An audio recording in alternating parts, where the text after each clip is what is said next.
கீரை பிடிக்காதுன்னு சொல்கிறவங்களுக்கு கூட இந்த ஸ்டைலில் செஞ்சு கொடுத்து பாருங்கள், மிச்சம் வைக்காமல் சாப்பிட்ருவாங்க. மறக்காமல் வீடியோவை சேவ் பண்ணி வச்சுக்கோங்க.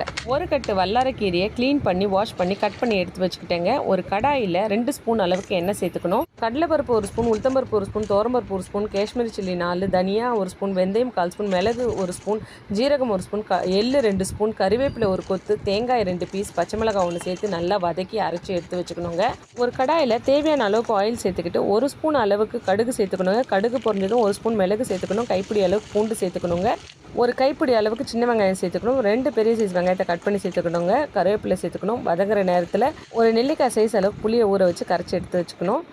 1 ஸ்பூன் அளவுக்கு மஞ்சத்தூள், 3 ஸ்பூன் வீட்டு மிளகாய் தூள், 4 பெரிய பழுத்த தக்காளியை கட் பண்ணி நல்லா வதக்கிட்டு அதோட வல்லாரக்கீரையை சேர்த்து வதக்கிட்டு தண்ணி சேர்த்து வேக வச்சுட்டு நம்ம கரைச்சி வச்சுருக்க புளியை சேர்த்துட்டு நல்லா கொதித்து வந்ததும் அரைச்சி வச்சுருந்த அந்த விழுதை சேர்த்து நல்லா கொதிக்க வச்சு கொத்தமல்லி தூவி அப்பளத்துக்கு வச்சு சாப்பிட்டோம்.